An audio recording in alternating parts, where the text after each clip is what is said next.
来人，给我掌着程少商嘴巴！是。谁敢？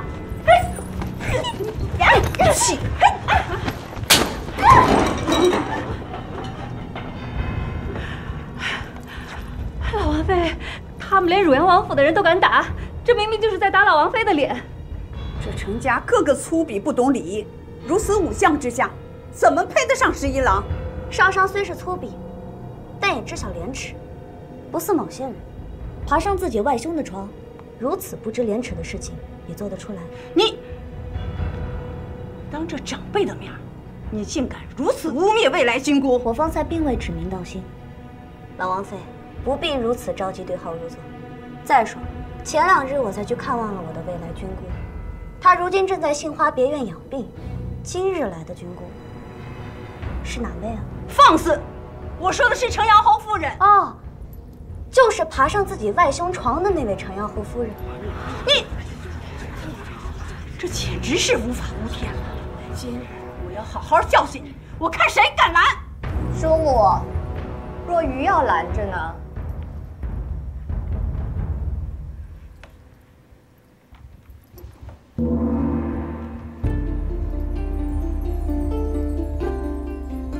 皇后勿恙！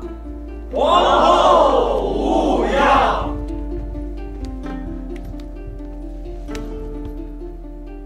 免礼。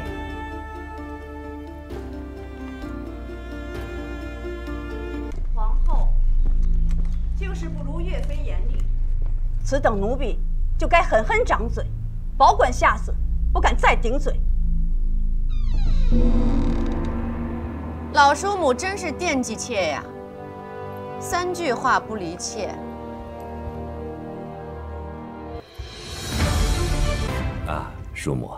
陛下，这程少商满口胡言乱语，有辱皇家体面，你不可再纵容他了。方才老王妃还说，区区小事不必劳烦圣上，如今倒是也麻烦上了。反了！这小女娘分明不将皇家威严放在眼里，这简直要造反！我看是老王妃要造反吧？陛下面前你也要指手画脚吗？我何曾指手画脚？恳求长辈疼爱，不是小辈应有之责吗？这说话真是不嫌口气大呀！难道少商是因为被你疼爱了，子慎才去求亲的吗？你们家玉昌你倒是疼爱了，嫁成了吗？你少拿玉昌说话，玉昌就是让你们逼出家的。你是死人呀！他们编排孙女儿，你怎么不吱声啊你？就闭嘴吧，轮不到你来教训老子。若不是你整日顾东玉昌，老夫早给他择一个郎婿在家，何必去管理吃苦？我家玉昌比这程家女娘强100倍。我问你，前几日你羞辱程阳侯夫人之事怎么算？子慎心腹，你起来回话。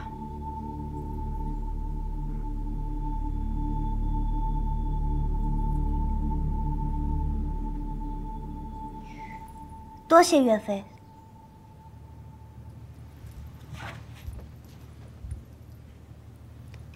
回禀陛下，臣女不曾羞辱程阳侯夫人，只是实话实说。老身敢起誓。老王妃起誓有什么用？你可在场？是我听见还是我看见？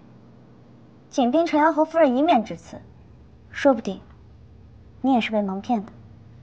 妾身敢以性命发誓。陛下，若臣女也敢用性命发誓，说程阳侯夫人有谋害林将军之心，老王妃是否也会秉持正义，狠狠地责罚她？你起什么誓？你素来行事不端，还是程阳侯夫人起誓更真些。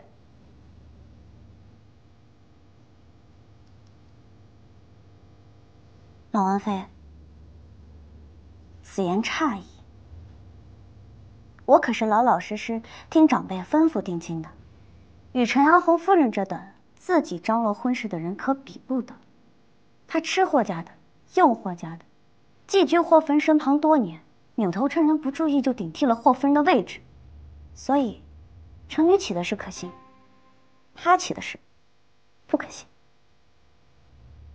妾虽出身低贱，可也由不得程少商这般诋毁侮辱。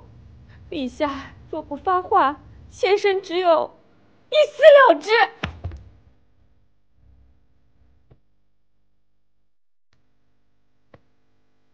夫人壮烈，不甘受辱，令小女子赞叹佩服。程阳侯夫人，若10几年前你也有如此壮烈之举，霍夫人也就不会愤而绝婚了。今日的许多事情，恐怕就不一样。慈善，你这心腹可真是个机灵鬼，这话都说到我心坎上了。岳飞说的是。岳飞，霍宣华是什么人？当初你恨他什么事的？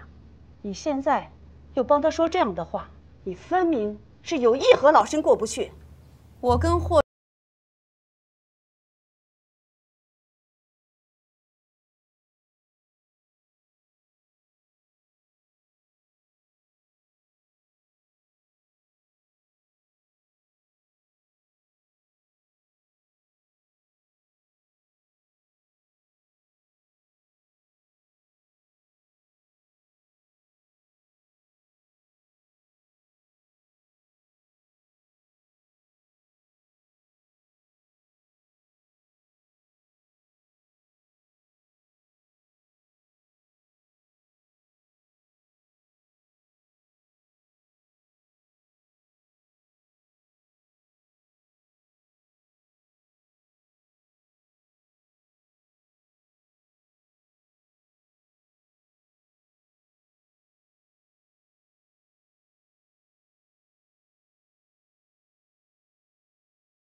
太好了啊！不要到外面叫屈喊冤。刚好今日满朝文武家眷都在，老身就让他们都看看，陛下是如何对待庇护他们兄妹几个长大的叔母，看看这些好名声保不保得住。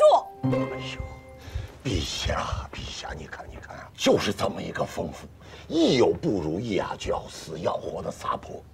当初我说休妻，你跟我说糟糠之妻不下堂，还给我出什么馊主意，说是分居不休妻，让我到城外做什么修士？你说说我啊，连《道德经》我都读不清楚，我做什么苦修嘛？好，我不休妻，我绝婚行不行？我要结婚啊！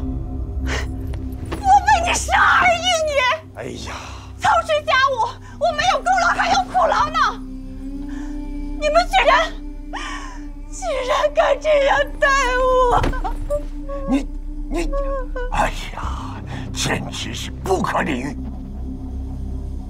哎呦，陛下，哎，老夫实在受不了了，实在是受不住他了。使不得，叔父，快请起，快请起。明妃呀，朕有意要为难你。眼下兴盛如雪呀，此时你若开口绝婚、休妻、糟糠之妻，那些儒生还不定怎么议论呢。哎，叔父最爱热闹，修行干什么？照我看呀，应该让老叔母去三才观修心养性才是。啊，岳飞说的倒也是两全之法。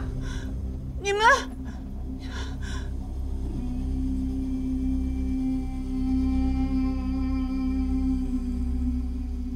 哎，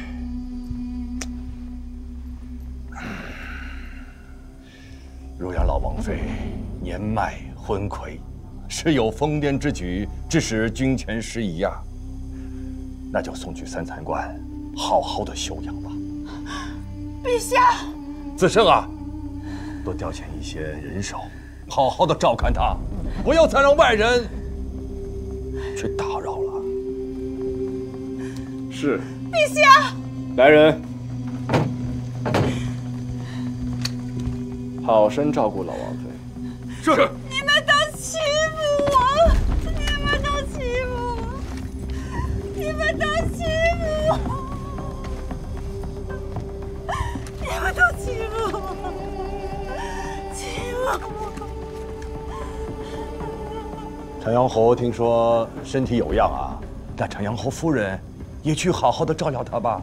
从此以后也不必再踏出府门了。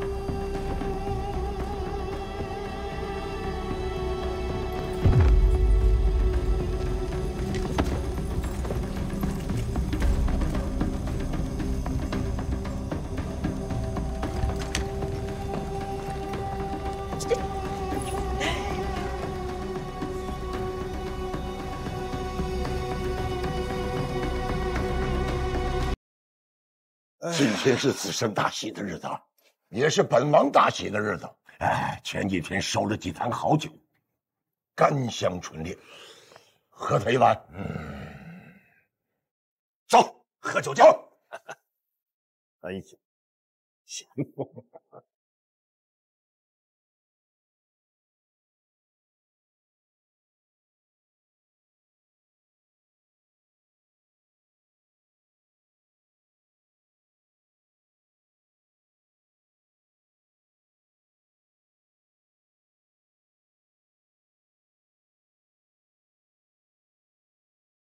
还疼吗？不疼了。我阿父阿母结婚之事，想必你也有所耳闻。不过你放心，我只是想让你在与我定亲之前，与我阿母见一面。往后，你们不必经常见面的。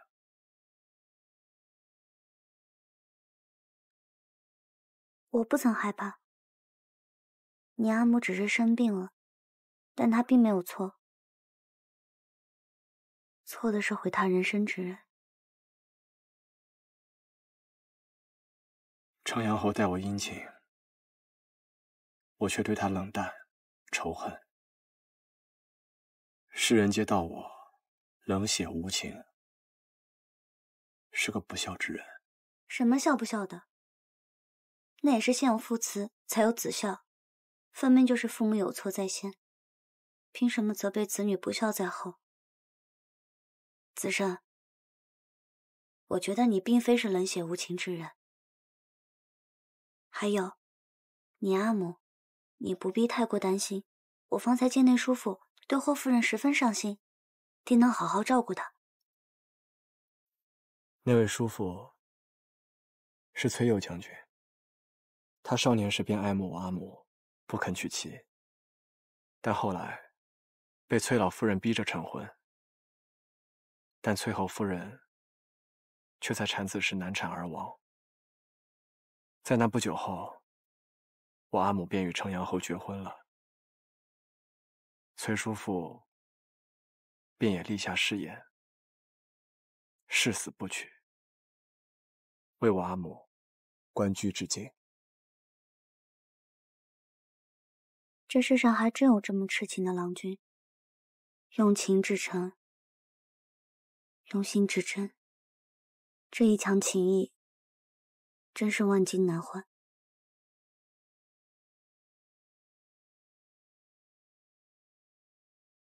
我对你亦是如此。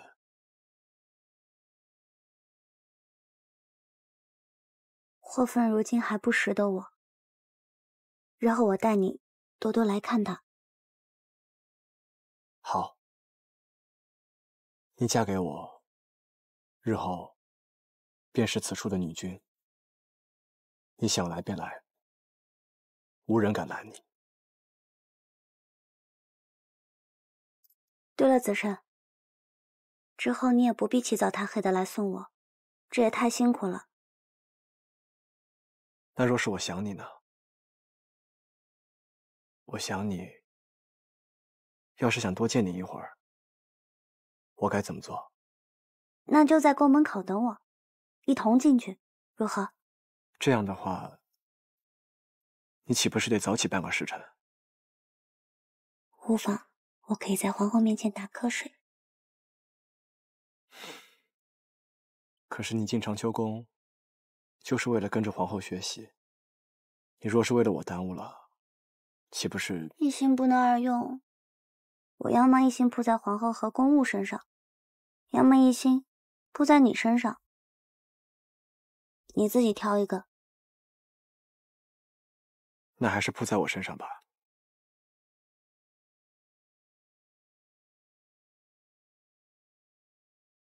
哦，对了，还有晚上，你若是忙的话，我便等你。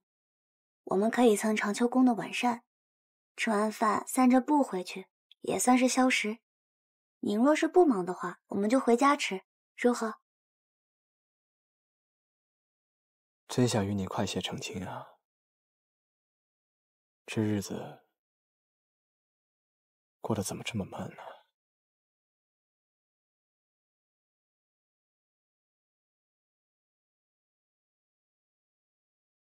少商，要不你我真的明日就设宴定亲，如何？好。好？好什么好？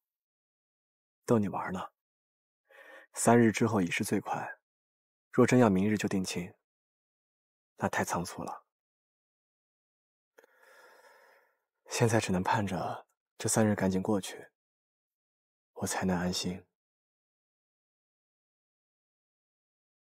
也不一定能安心的。之前我定亲的时候，同样也是请了好多人，可最后亲事不是……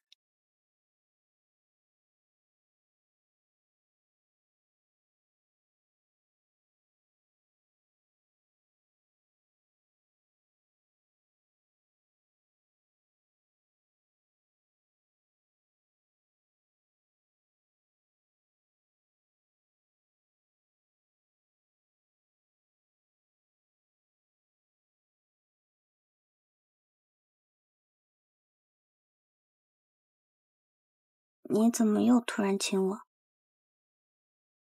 往后，你要是还说如此我不爱听的话，我就还用这个法子堵你的嘴。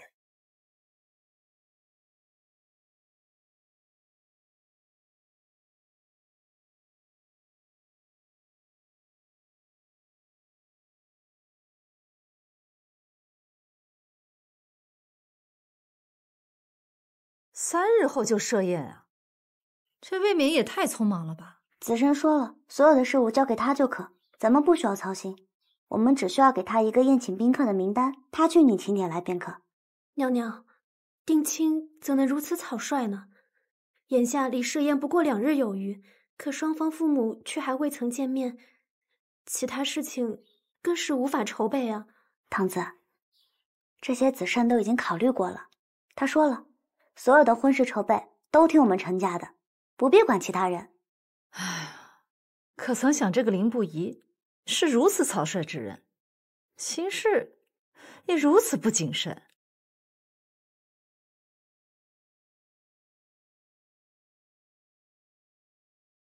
女君，2位女公子，城阳侯夫人到访。她来做什么？当日装病不可下聘，咱们家去他也不肯见，如今倒亲自登门。莲芳，带女公子回屋换件衣裳，去九追堂迎客。是。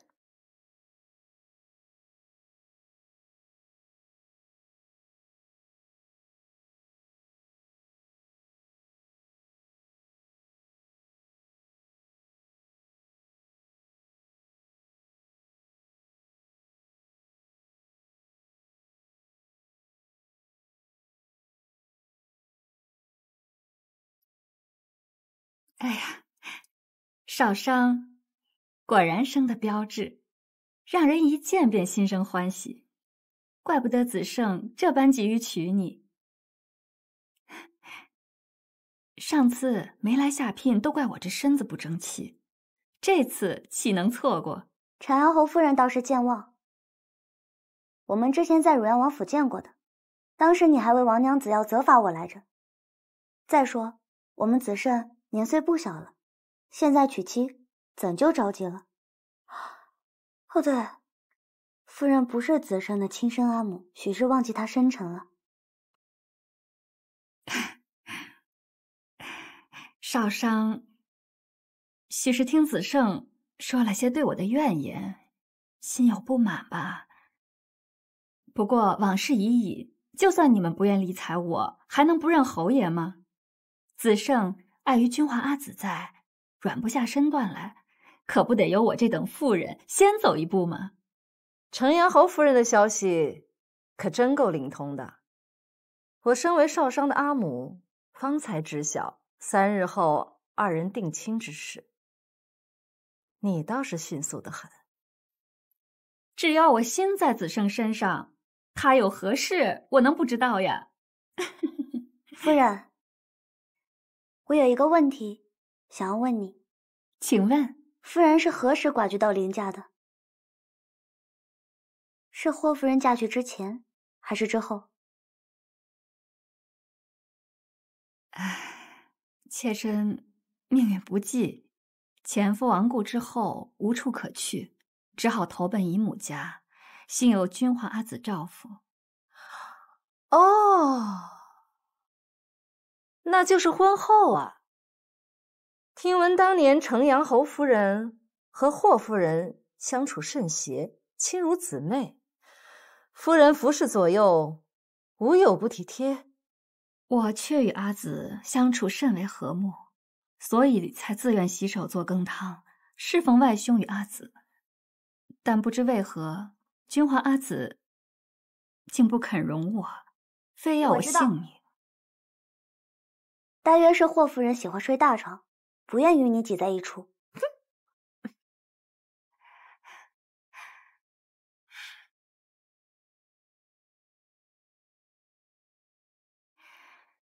往事不提为妙。我此番前来，特是为了3日后的婚事商议如何操办。哎，对了，我还给少商带了些薄礼。这2位婢子是我花10万钱从南方买来，歌舞刨除样样精通，今后就留在府上，将来好伺候你和子胜。陈安侯夫人当真是有趣。如今我连子胜的床榻还不曾摸到，现下就送来2位美貌的侍女，分去我未来郎婿的床榻。怎么，我要谢谢你啊？你这小女娘怎能如此满口污言秽语啊？夫人觉得这是污秽之言。这世上有人能做污秽之事，却听不得污秽之言，哪有这样的道理？程少商，你竟敢如此当面羞辱我，我可曾得罪于你？你们程家就是这般待客的？程阳侯夫人，子胜是我们家未来的郎婿，程家自然与他站在一处。夫人与其在我家迂回试探，不如去寻子胜啊。若他肯来个往事已矣，那么我等自会将你奉若贵宾，否则我们也绝不会逆子胜之意行事。阿母说的对，句句都是我心中所言。去灵侯夫人，你可知以今日少商所言，大可治他个不孝之罪。夫人若出门传扬出去，我家也是断断不会认的。我家将军虽不比程阳侯从龙的早，但是在都城的武将中也有几分薄面，连圣上和皇后都对我家少商称赞不已，时时赏赐。我就在想，这个都城中会有谁能信夫人的话？好，哼，好，我今天算是认识你们了。程少商，你既然不肯认我这个军姑，那我看过几日这定亲宴也就罢了吧。你休想进我们林家的门。我们走。青葱，送客。哼，不必送了，我可做不起你们家的贵宾。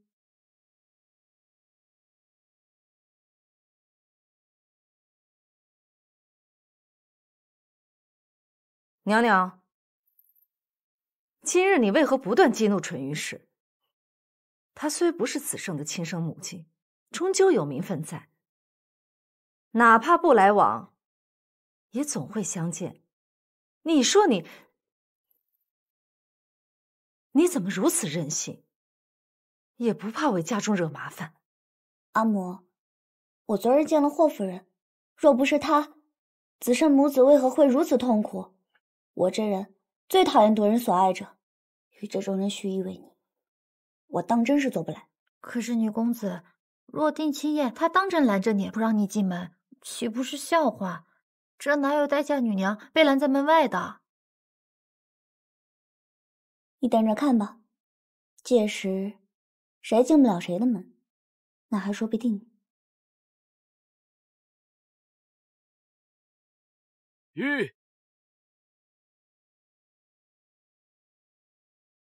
今日不是林将军与程氏的定亲宴吗？怎么不见宾客呀？啊，长阳侯夫人弄错了，今日宴会不在少主公府上，而在曲陵侯府。子胜又不是入赘，定亲宴怎么弄到程家去了？这么大的事，为何没有人告知我？我也在想，如此大事，怎会没人告知长阳侯夫人？哼，走去曲陵侯府。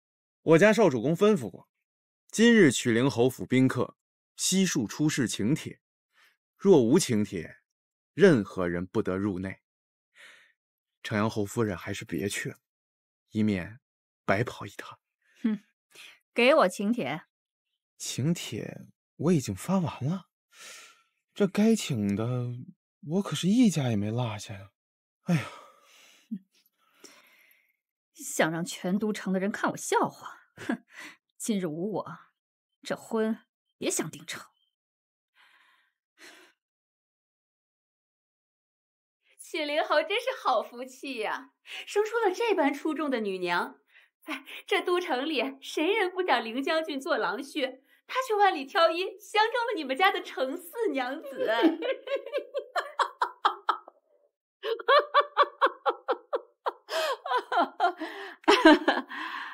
我程氏啊，总算要苦尽甘来了。待少商出了嫁，那我家的宋儿也该娶新妇了。你说是不是啊，亲家？程万两家在一亲，怎么没有半点风声啊？不是说13娘只招入赘的吗？啊？哦，我家事务都由将军和军姑做主，我并不知道。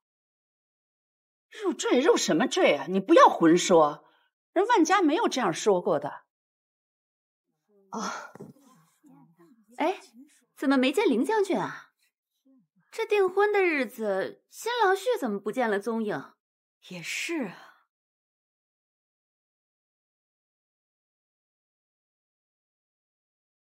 啊，来来来，大家端起酒杯，同喜同祝。女公子，林将军差人送来口信，他让我嘱咐女公子不必心焦，他一会儿便到。今日无论遇见什么人，发生什么事儿，女公子都不用慌，该骂就骂，该闹就闹，而且有他呢。里边请。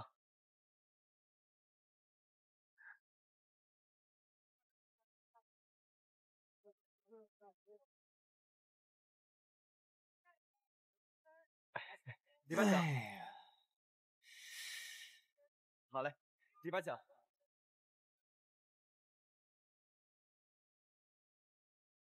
里边请。哎，公子，李白强，公子不是从不爱凑这样的热闹，说什么浪费时光，这剧中看人成亲的癖好，那还不如在家中多读几本圣贤书呢。所以今日为何还要来凑这玩意儿？你懂什么？我是来劝学生脱离苦海的。这世间最害人沉溺的，便是成亲。我与程少商好歹师徒一场，不能明知前路艰险，还由着他往里跳啊！那若这成亲是苦海，你说为什么那么多男男女女都要往里跳呢？因为不是每个人都如你家公子我般看得通透。好，那敢问通透的公子，那对人是做甚的？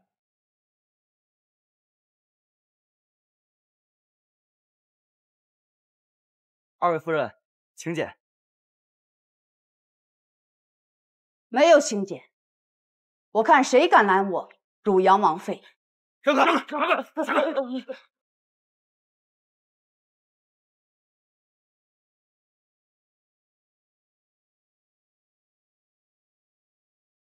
好了，这回用不着我出手了。啊？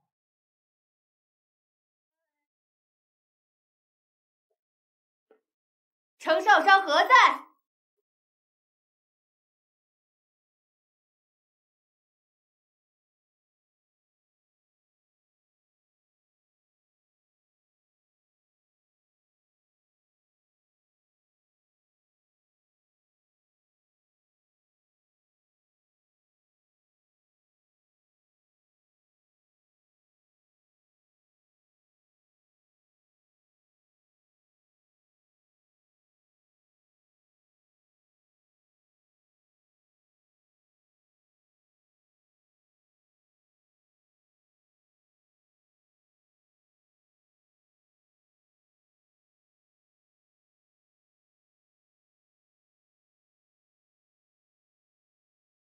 我在。程氏，还不速速跪下认罪！我有何罪？你无才无德，不忠不孝，难道不是罪吗？汝阳王妃，今日突然前来，未曾远迎，还望恕罪。不若我请王妃去上座用宴。我没有收着你们请帖，何来颜面赴宴？若非带了王府侍卫，怕是都进不来你们曲陵侯府的大门吧？上座，老身更是担不起了。是我府上疏忽了。汝阳王妃地位高贵，无有请帖，也可以畅通无阻啊。哼，说的真好听。你们这些后生，忘却长辈恩典，不请我便也罢了，竟连未来君姑都不厌弃，是否太不知礼数了？曲陵侯夫人，老身今日就替你管教管教这不知礼的小女娘。来人，把她拿下！是。简直疯了，真是不给我们程家面子！哎呀，夫人。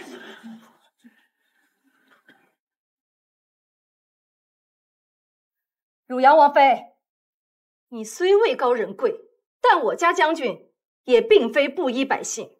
今日在座的可都是朝堂同僚家眷，汝阳王妃擅自责罚小女，是否有些欺人太甚？圣上在老身面前也要尊称声叔母，你不过是一个区区武将之妻，替你管教是给足你脸面，谈不上欺辱。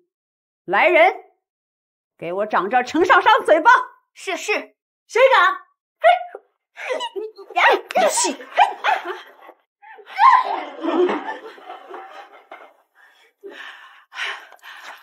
老王妃，他们连汝阳王府的人都敢打，这明明就是在打老王妃的脸。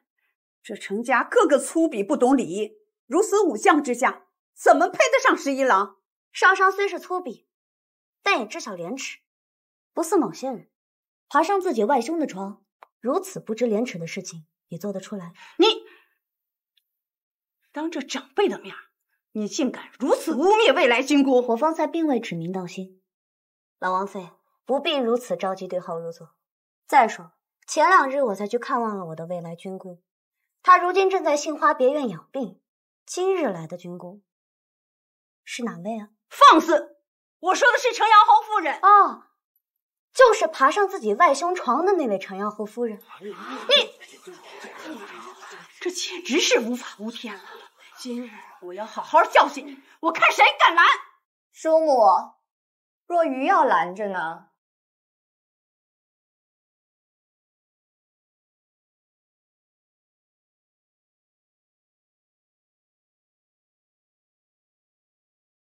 皇后勿恙！皇后勿恙！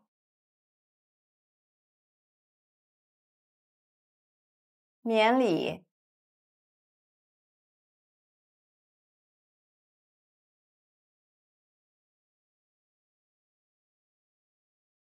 今日余为子胜和少商定亲之事而来，当我是寻常长辈即可，不必拘束。陈伯夫人，府上可还有其他亲近之地？余想借一步说话，免得扰了府上其他贵客们的雅兴。有，请皇后移步。叔母，程阳侯夫人，咱们一同吧。是。少商，你也一起。是。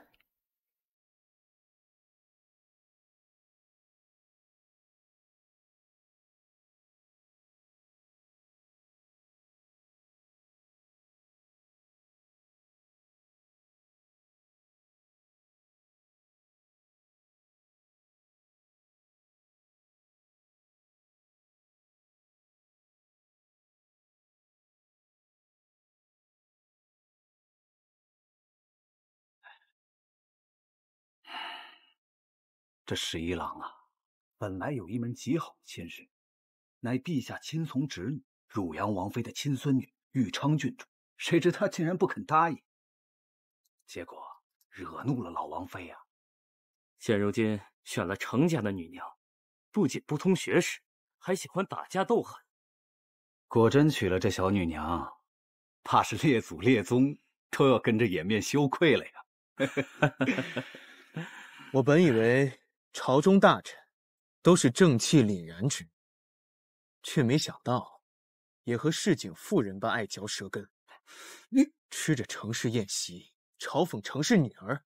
我看诸位列祖列宗才真要跟着你颜面羞愧了。哼！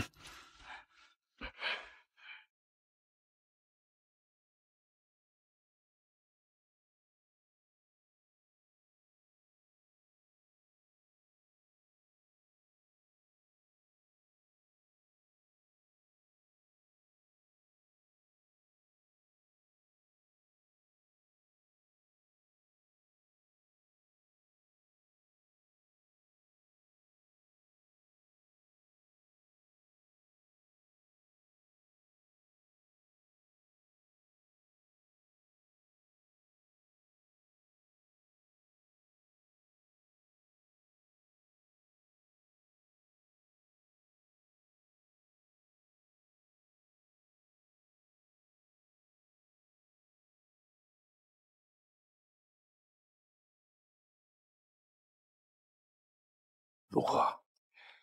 别急，再等等。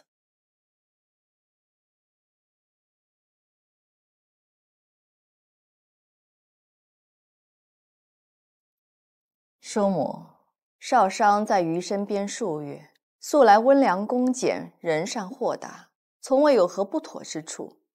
叔母今日一来，便气势汹汹，更想技压少商，行事未免过了。我不过是管教晚辈，懂得何为孝道罢了。程家欺人太甚，在你娘家设定亲宴也就罢了，连姑舅程阳侯府都不曾派请帖，简直不孝。今日程阳侯身体有恙，不能前来，命夫人带代为操持，竟连亲家门也登不得了。陈家第一次嫁女，难免有所疏漏。况且在曲灵侯府设宴一事，子慎也请示过圣上意下，若老王妃不信，不若命人去询问圣上，如何？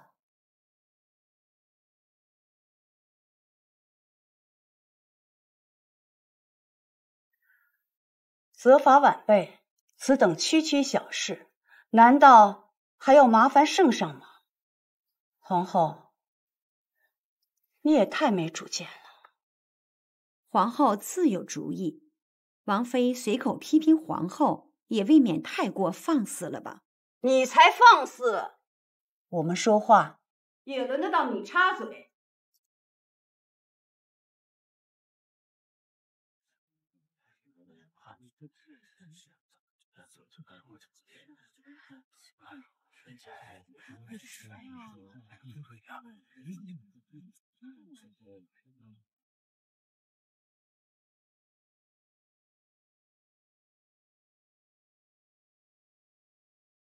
叩见陛下。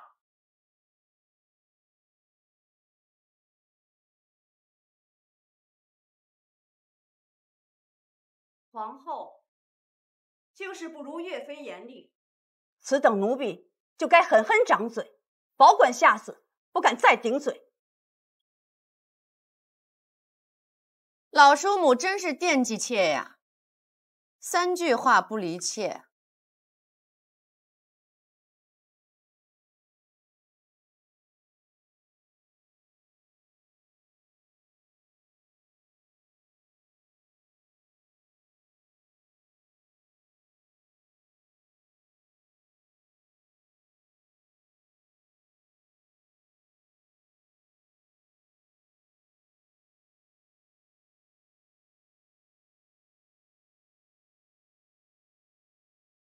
啊，叔母，陛下，这程少商满口胡言乱语，有辱皇家体面，你不可再纵容他了。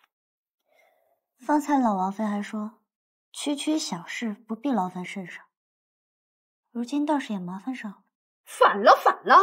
这小女娘分明不将皇家威严放在眼里，这简直要造反！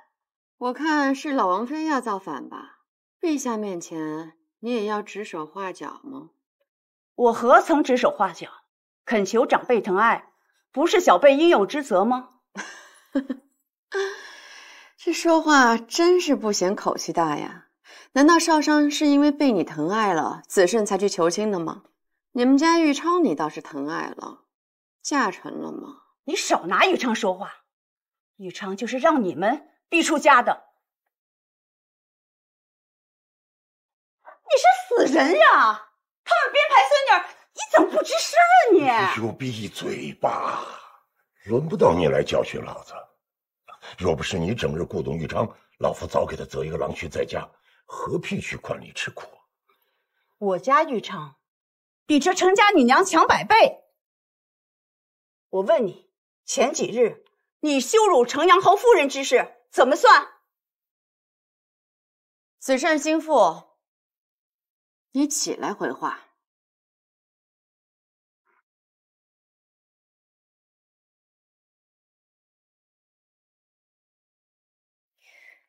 多谢岳飞。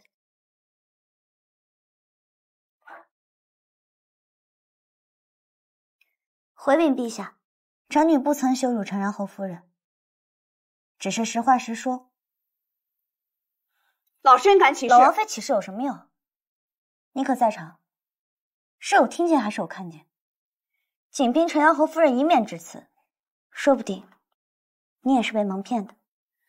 妾身敢以性命发誓。陛下，若臣女也敢用性命发誓，说程阳侯夫人有谋害林将军之心，老王妃是否也会秉持正义，狠狠地责罚她？你起什么誓？你素来行事不端，还是程阳侯夫人起誓更真些？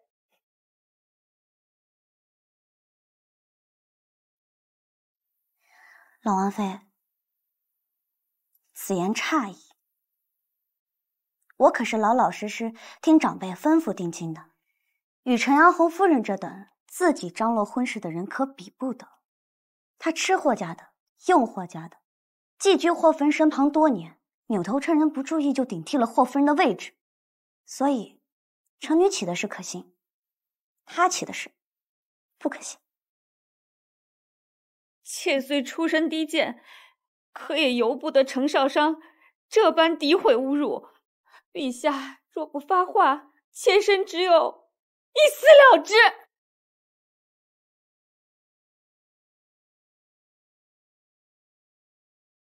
夫人壮烈不甘受辱，令小女子赞叹佩服。陈阳侯夫人，若10几年前你也有如此壮烈之举，霍夫人也就不会愤而绝婚了。今日的许多事情，恐怕就不一样了。子胜，你这心腹可真是个机灵鬼，这话都说到我心坎上了。岳飞说的是。岳飞，霍君华是什么人？当初你恨他什么似的？你现在又帮他说这样的话，你分明是有意和老身过不去。我跟霍君华的恩怨是一回事，可他从未对不起林家，对林毅更是情深意重，从头到脚的帮扶。可林毅呢，妻儿生死不知，未满1年，便跟着淳于氏不清不楚，他对得起霍家吗？当初他们母子流离失所，霍君华把皮球裹在了子胜身上，省下的口粮也给子胜吃，那时林毅身在何处？他正在张罗着迎娶继妻呢。待霍君华寻回来时，已瘦得就剩下皮包骨头了，连我都差点认不出他。是，他是品行不堪，但是他也不是侍卫好母亲，他从未对不起子胜，那子胜更不能对不起他，去讨好淳于氏，就是陛下发话也不行。我今天就把话放在这儿了，今后淳于氏非诏不得入宫。我看见这种人就觉得心酸恶心。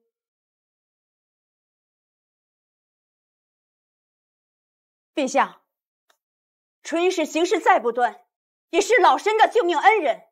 今日你们羞辱他，就是羞辱我。若不给老身一个说法，我今日我就……要去死啊！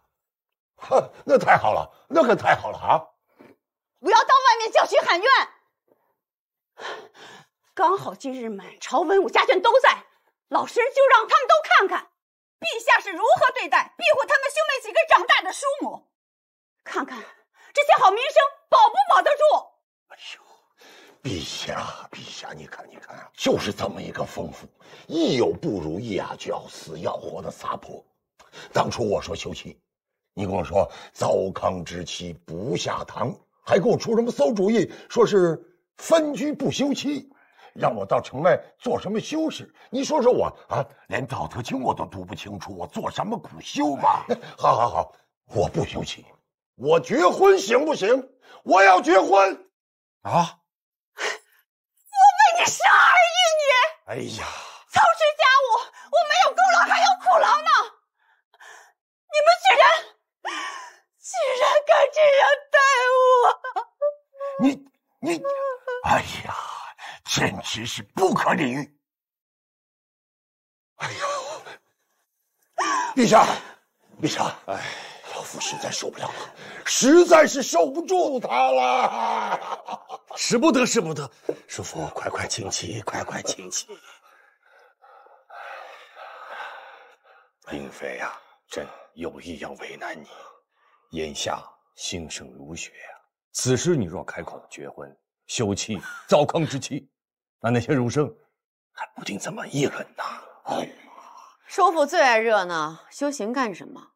照我看呀，应该让老叔母去三才观修心养性才是。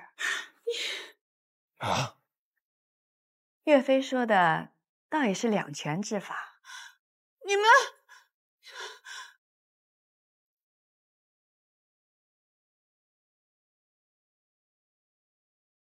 唉，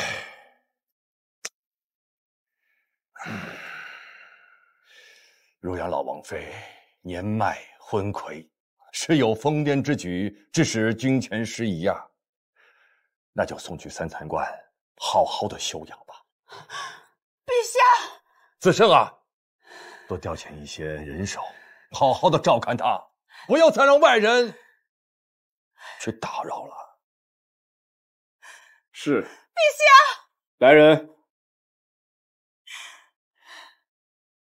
好生照顾老王妃。是。你们都欺负我，你们都欺负我，你们都欺负我，你们都欺负我，欺负我。陈阳侯听说身体有恙啊，那陈阳侯夫人也去好好的照料他吧。从此以后也不必再踏出府门了。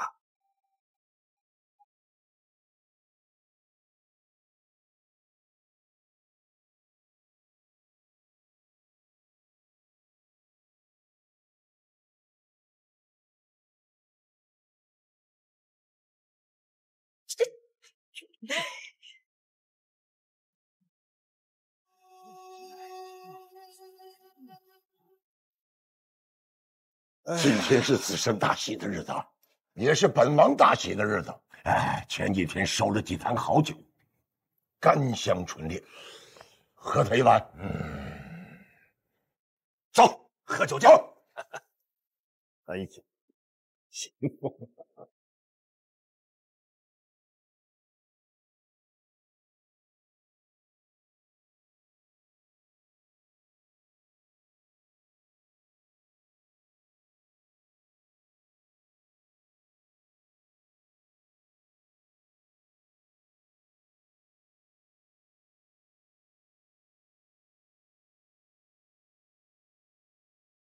凌不疑与程娘子定亲，勉强算得上喜事。这汝阳王如何也大喜了？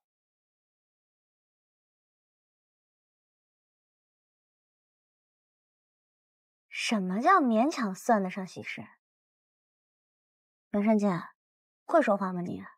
你每次定亲都能招惹祸事，还觉得自己很喜庆吗？我且问你，可曾后悔当初招惹凌不疑了？不后悔。关你屁事！不识好歹，终究你我师徒一场，我心生关切有错吗？你次次订婚，次次惹是非，可见所挑郎婿一个逊比一个。袁善剑，你说话这么阴阳怪气，莫非是对我心生嫉妒？当真可笑！你全身上下有何事值得我袁善剑嫉妒？自是因为我运气变好了，虽说钱庄亲事未成，但立刻又能再定亲。不似善剑公子你，虽与子胜差不多年岁，但迟迟寻不到心腹。今日我定亲宴，来了许多世家贵女，不如我想法子给你撮合撮合。一人成亲了，便恨不能撮合全天下人都成亲，真俗不可耐。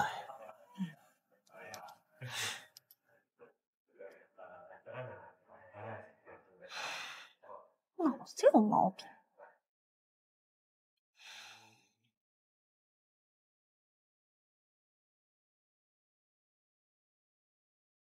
臣万松柏参见陛下。王爱卿，快请起，入座。谢陛下。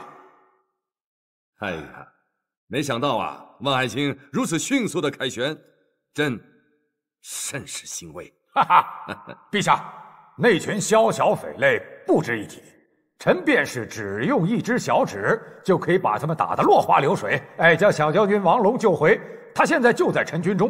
哦，王龙说，他之所以擅离职守，是因为接到其父王纯的军令。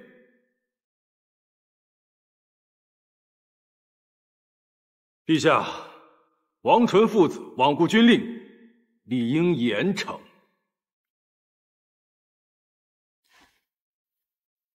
父皇，此事蹊跷，还需再查清楚。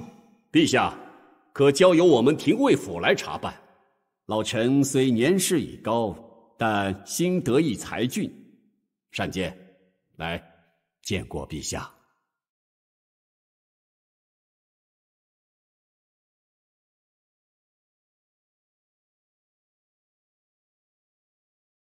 廷尉府侍郎袁慎叩见陛下。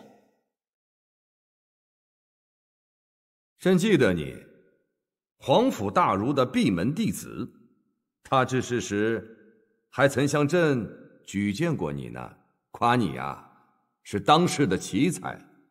臣愧不敢当，善见不才，无功无德，愿为陛下效犬马。好，那王龙之案，陛下，自王龙出事后，臣便开始调查王家父子。昨夜万将军凯旋，臣连夜排查了王龙的来往信件，现已查清，这军令乃王纯之妻文修君仿造王纯所写，印章也系仿造。这一切皆因文修君急需钱财，贴补给远在寿春的小钱安王，才令王龙铤而走险。此乃政务，还请陛下检阅。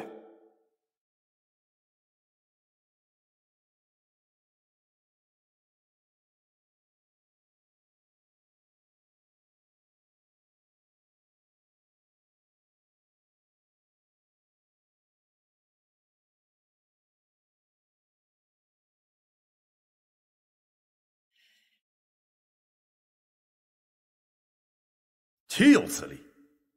这个文修君竟然怂恿小乾安王铸币，朕啊是念及老乾安王的功绩，才只是罚他禁足而已。他可倒好，弄出这么多的是非出来。好啊，既然他求得一死，朕便成全他。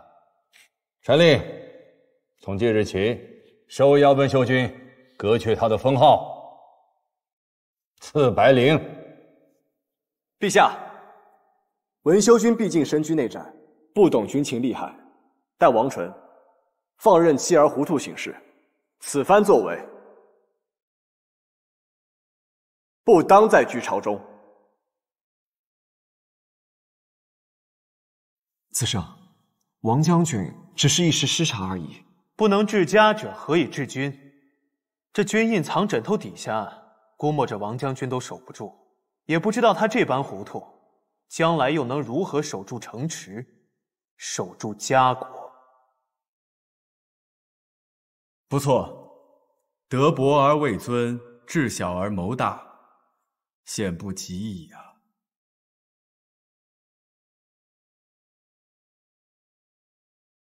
父皇，儿臣认为应当从严处置王纯父子。朕已经给过王纯机会，可他一错再错。他德不配位，那就不能再做这个车骑将军了，好吧？传诏，从即日起，革去王纯父子的官位，收没家产，贬为庶人。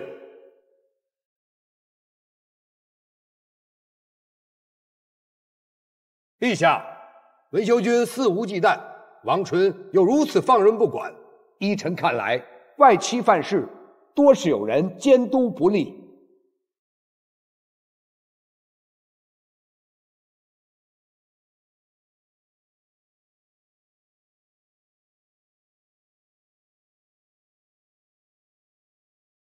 太子，你可有话要说啊？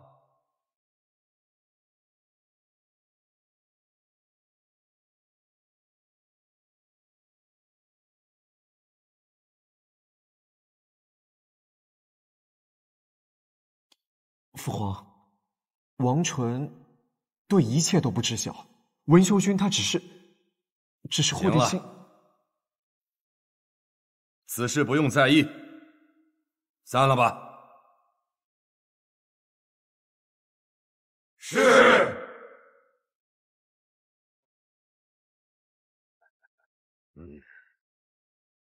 万将军再创功勋，真是可喜可贺啊！同喜同喜。万将军啊，你是大有作为啊！此番将文修君母子的罪行昭告天下啊，怕不是宣示全族，也要感你的忠勇啊！哼，娄太傅言重了，区区武将一个的我，圣上让我打何处，我便打向何处，其他事儿与我无关。混口饭吃，混口饭吃。主君在位，娄太傅大可不必担忧，倒是我们岳氏养人鼻息，活得艰难呐。丁将军，丁将军，这是程娘子托小的特意送来的。将军下朝前，程娘子一直守在炭火旁边，说将军下朝时正好能有一碗热汤喝。去吧。林将军，程娘子对你可是厚爱有加，真是羡煞旁人呐。季大人告辞。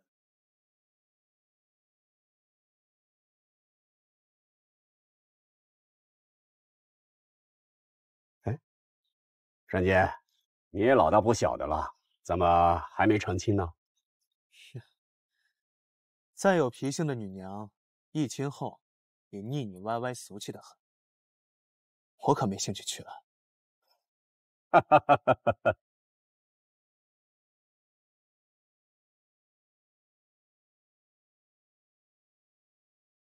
王娘子，老身已经跟你说了多少遍了，皇后现下身体不适，你这长秋宫外吵吵闹闹，是安心不让皇后养病吗？王娘子，如若告知中皇门来拖你出去，岂不难堪？你们这些下作之人，皇日一个个卑躬屈膝，如今看我家遭难，便要踩我一脚，好一群见风使舵的势利小人！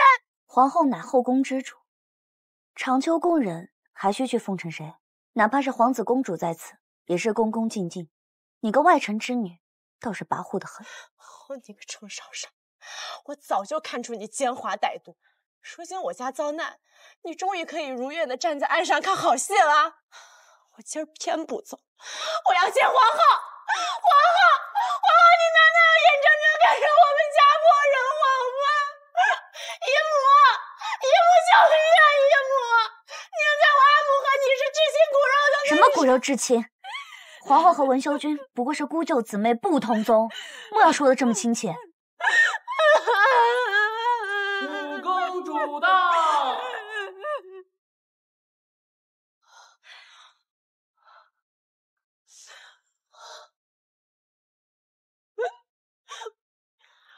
王陵，你阿嬷惹下多少烂摊子？平日里对母后多不敬，还有脸来寻母后求情，真是厚颜无耻。五公主素来与我亲厚，我也曾鞍前马后的相立，不如今日再救救我家。我可不伺候母后好脾气，赶紧走，不然我就让大长秋过来，以扰乱宫闱罪名将你杖毙，看哪个会替你说话。五公主，杀鸡焉有牛刀，我把王娘子骂走便是。也好，此处就先交给你了。过几日我再来为母后贺寿献宝。你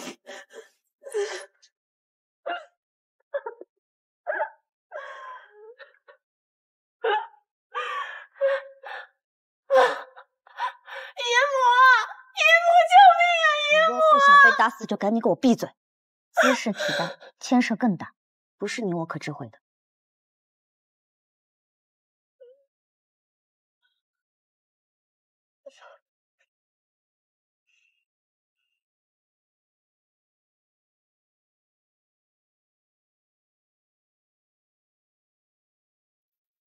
陛下，程娘子来了。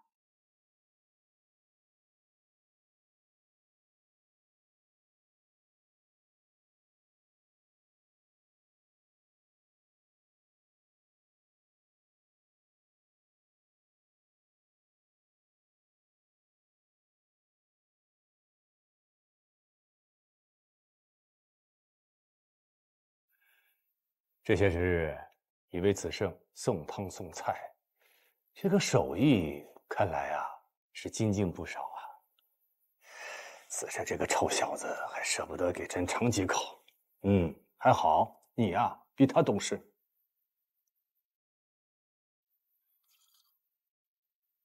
陛下可吃得惯？这个味道，朕已经是10几年未曾尝过了。当初啊，朕的叔父牙口不好，最爱吃豆腐了。朕呐，就跟着后面尝这么几口。这是臣女专门去学的做法。说来这豆腐，还是寿春的最好。陛下，你再尝尝这肉羹。今日为何都是寿春菜式啊？这些食材都是王陵送来宫里的。陛下也知道，他外大父祖籍就是寿春的，家中自然常备这些。如今王陵要嫁去寿春了，自然随时都能吃到。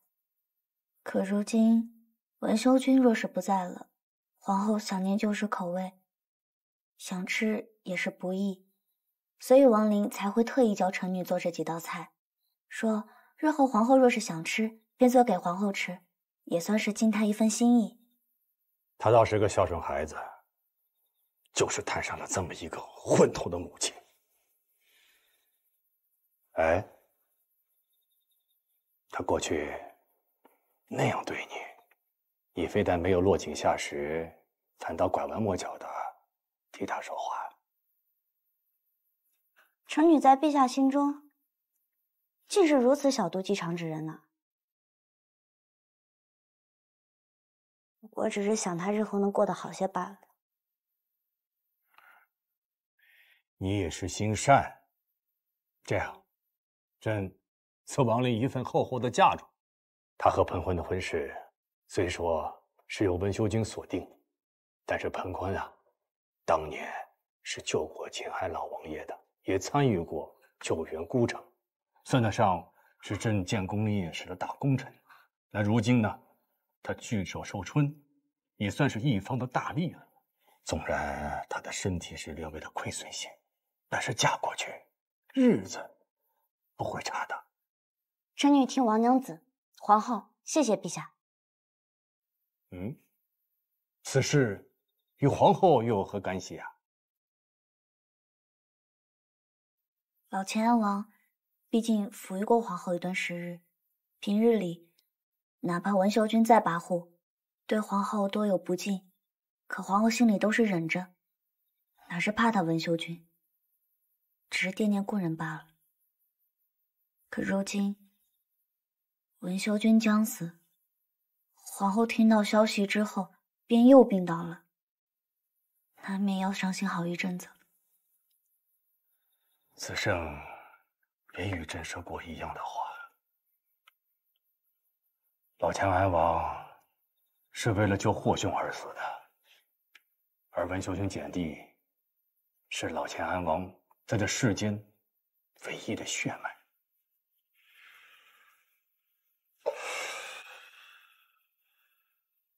罢了，虽说他呀伪造军令，认罪当诛，但是幸好呢，没有造成恶劣的影响和后果，朕就免他一死吧。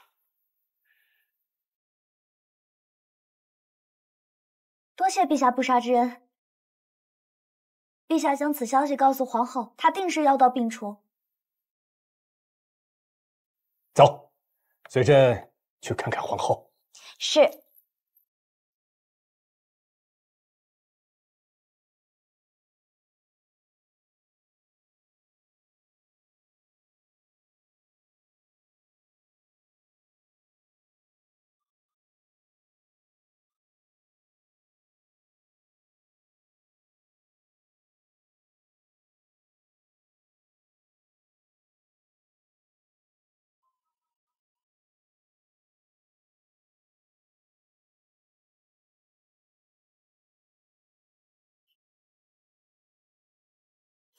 你在做什么？子瑶，你跟你阿父最亲，近日来这是要来给我哭丧吗？女儿是阿母10月怀胎生的，女儿怎能不来相送？况且，女儿有2句话想问问阿母。阿母可是受了小舅父的欺骗，被他们利用而不自知，删掉军队，这可是抄家灭族的大事啊！什么他们？他们是我们乾安王族的根，没有乾安王族，哪来你这个孽障？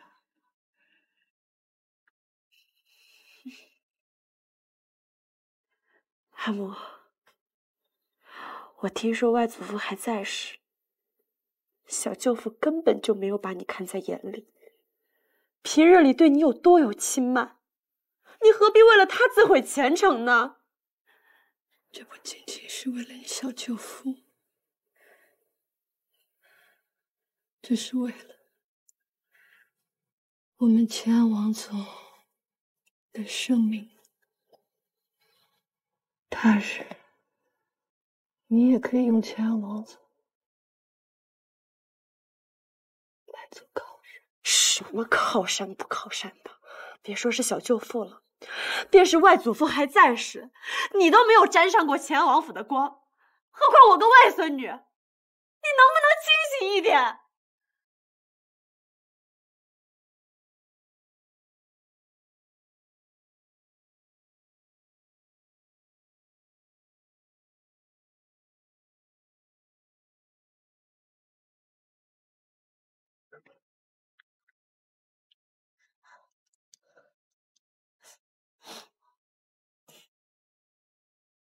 阿木，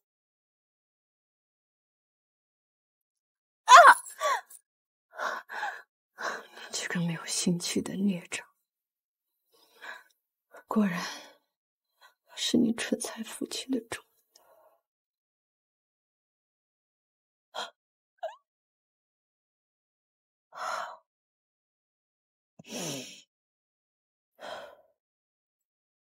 那我再问问阿母，一旦事发，阿父和阿兄都要受到牵连，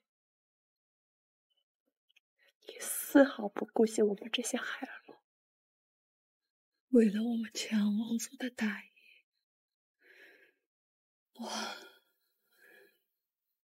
也顾不了这么多人了。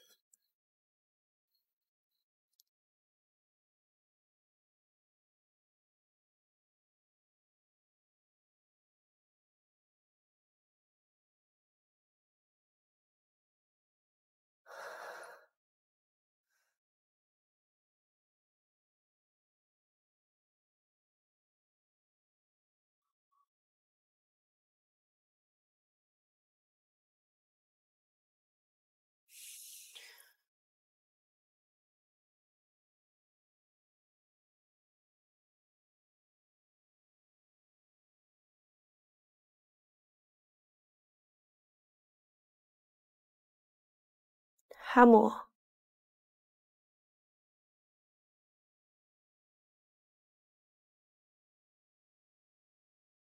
你可知舅父修书圣上，将所有的罪责都推到你头上。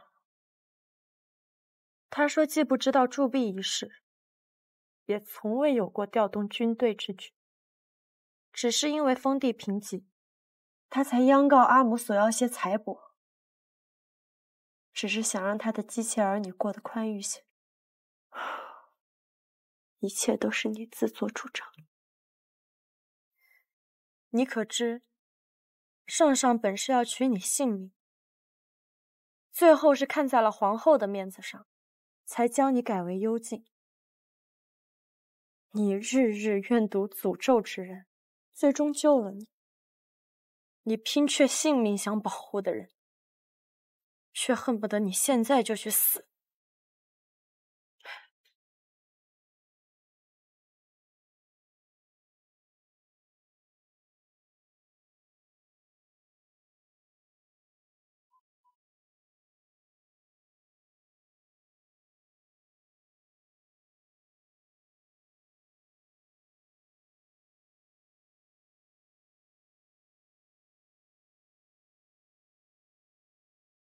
小舅父，他说的对，留在青山在，不怕没柴烧。他是为了顾全大局，为了顾全大局。到了寿春以后，我会日日拜求上苍，保佑圣上和皇后万寿无疆，安康无忧。至于你，便守着你永远不可能实现的梦，在这屋里过一辈子吧。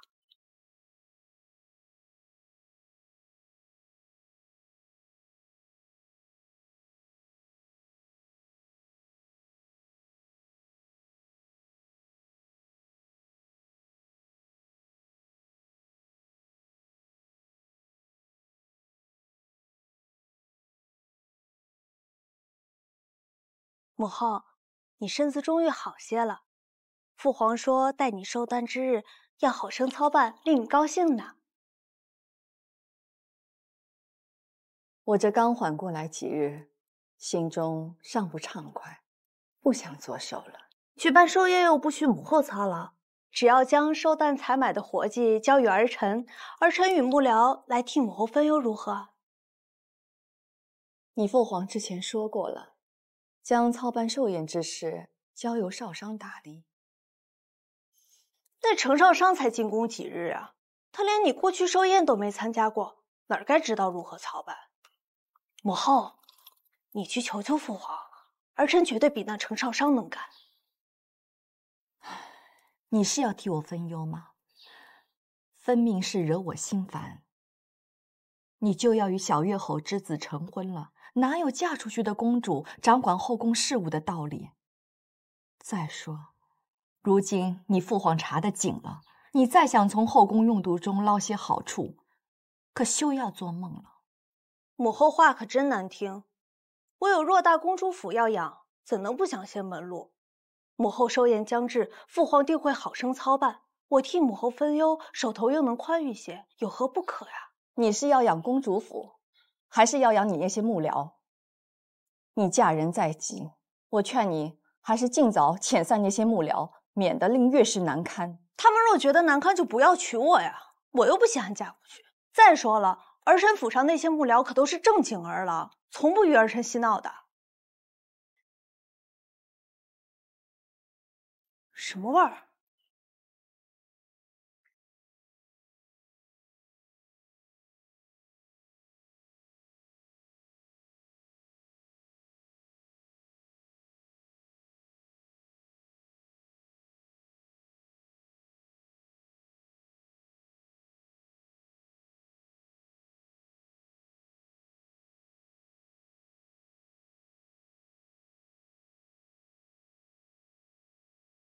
又在给子胜准备吃的呢。近些日子，你命人送食盒去子胜车上，许多大臣都瞧见了。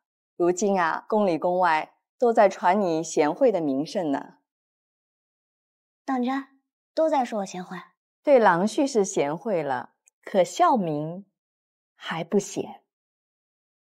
皇后还说我们对你没有孝心，这费了这么大的功夫熬制糖浆，不都是为了你吗？宫中的饴糖珍贵，我就想出此法子，才能多做一些糖。这样皇后每日能吃些甜食，心情也能变得愉悦许多。来，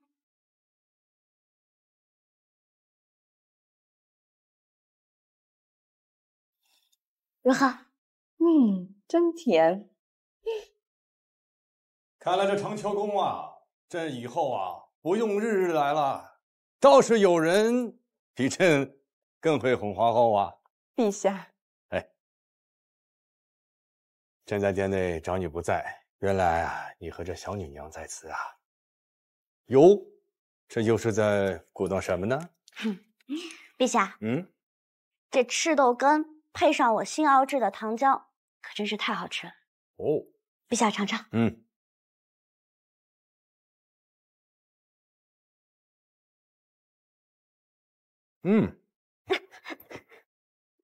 这个甜味和宫中的膳房做的很是不一般。是啊，陛下可知为何不一样？因为这甘蔗是臣女专门命人去买的。哦，榨汁之后熬煮了好久才熬出来这样的糖汁，还有这榨汁的木器、熬煮的陶罐，这些都是臣女专门盯着匠人一点一点做出来的。不错啊，只可惜啊，这制糖之法不可举国效仿。美味之物人人都喜欢，但是天下的人力物力呀，就这么些。倘若这甜食广受豪族追捧，那家家户户都去种甘蔗而不种粮食了，那就成问题喽。可不是吗？母后一直主张节俭，偏有人想着法子的铺张。陛下，臣女明白的，国力就像粟米这般大，当然要用到该用到的地方。那你可知晓什么是该用之处啊？粮食，铁器，马匹。哎，可以啊，陛下，这些并非臣教他的，这是皇后教我的，皇后还教我读了《盐铁论》，还有贾谊大夫的什么那个典籍。反正是真真切切全部都读过了，只是没记住吧。盖盖啊，不过陛下，你大可放心，这购置甘蔗的钱是臣女自掏腰包，不曾花到宫中的开销。为了哄我们皇后开心，臣女这腰包里的钱都快花光了的。哦，好啦，织女有这份孝心啊。子胜，你这个心腹很不错呀，朕赏赐你251。谢陛下恩典。少商办事且甚是放心。陛下不知，宫中那些最精于数算的女娘，算账啊都没有少商快。洛娘子不日就要远嫁西北了，妾想让少商打理后宫事宜。母后，少商敏捷孝愚，应节得体啊，的确是担得了此任。皇后的寿宴是你打理长江宫以来第一要事啊，不可怠慢啊。是。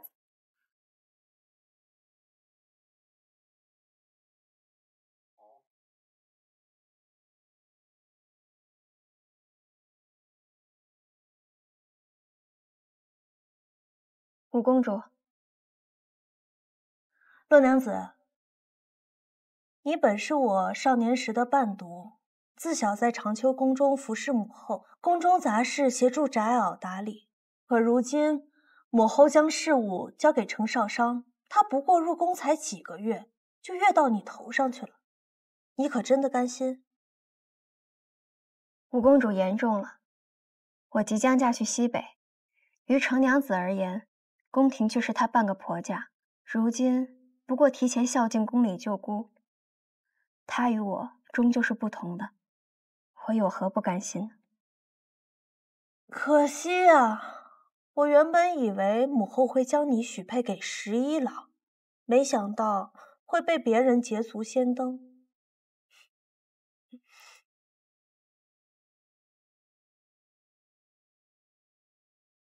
阿紫明明寿宴后才出嫁，皇后却现在就让我们所有事务均听她的。我瞧就是她会溜须拍马，令皇后昏了头。阿紫宽厚不与她计较就罢了，为何还要我来忍？皇后主意，岂容旁人智慧？你也少说两句，你我命苦，怪不得旁人。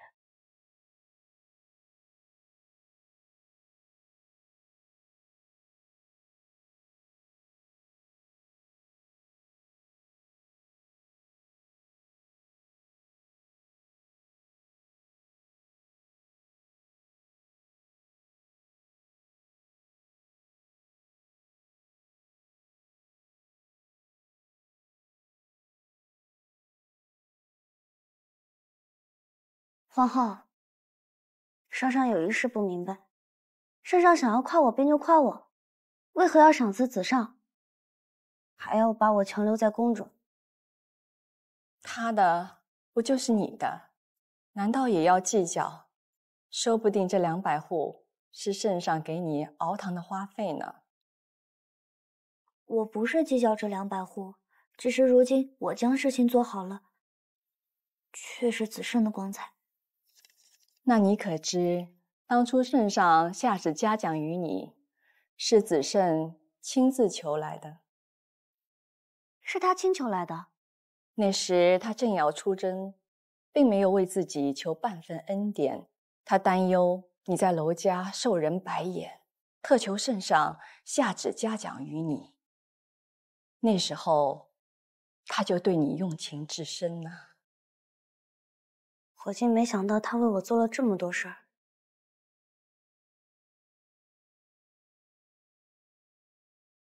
我只是觉得，如今大家看到的我，都只是子胜的心腹。可我自己呢？陈少商又在何处？那照你说来，圣上麾下的将士谋臣，就都没有自己的一席之地了。若是谋划好了打了胜仗，那是为圣上开疆拓土，其他的皆与他们不相干。若谋错兵败，那便是圣上的不是了。可自古以来，在这满天星空下，那些纵横捭阖天下的名将谋士，他们的姓名一样在皎皎银河中熠熠生辉啊。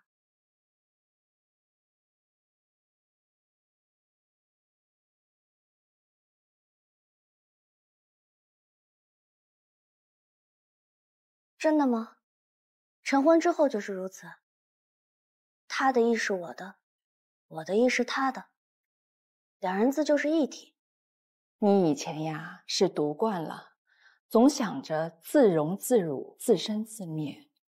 成婚以后可不能这样了，要学着转还，学着此山不开，就开他山。你与子胜成婚，虽不能随娄公子远走山河，可难道在这座洛河上城，你就不能做自己了吗？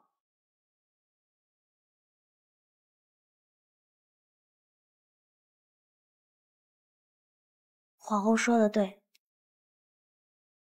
若郎君是骄阳，光照万里，那么女娘亦可是繁星，灿烂星河。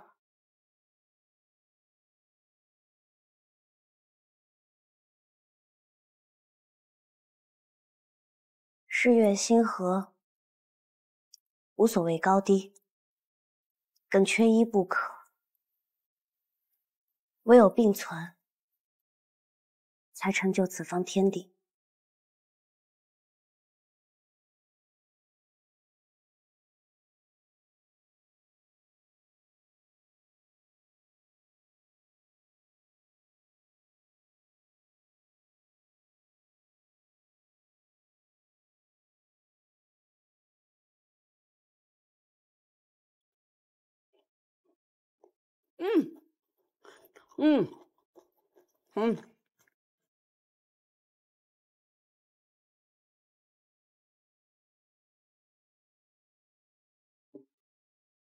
四兄，你这口味什么时候变了？这么甜的甜点留给谁吃啊？定是留给七七吃的。姓万的竟妄想让我乖孙入赘，这亲事免谈。这甜耳，他闺女别想吃了。阿松，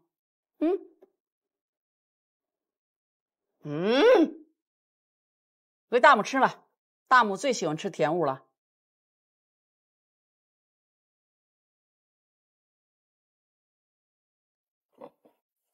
哎，这说起来还是和原来在村里一样，一家人围着一个案子上抢菜时才觉得香啊。每回进宫，我一愿意分餐而食，我都觉得食不下咽。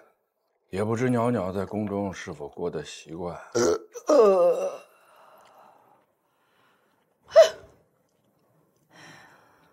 这都几日了还未归，想必他是贪恋皇宫的生活，不愿回家。照此下去，他的生辰，你我也不用替他筹备，一并在宫里过了吧。才不是！我家袅袅的性情，我知晓，定是被那凌不疑给绊住了。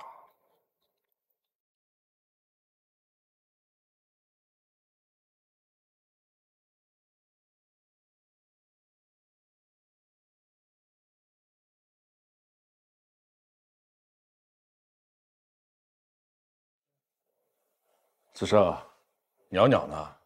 为何不一起归家？袅袅被圣上留在宫中了。今日圣上命袅袅筹备皇后的寿宴，想来得有好一段日子无法归家了。好一段日子，要多久啊？待到皇后寿宴结束之后吧。子胜今日前来，还有另一件要事相求。但说无妨，是要我做些什么？我怕少商在宫中住的不习惯，所以前来取一些少商用得惯的小物件进宫。这还不简单？林芳，陪林将军到袅袅屋子去挑选。是。如此，子胜就不客气了。啊。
哎呦，我的妈呀！这哪是拿点小物件啊，这分明是抄家呀！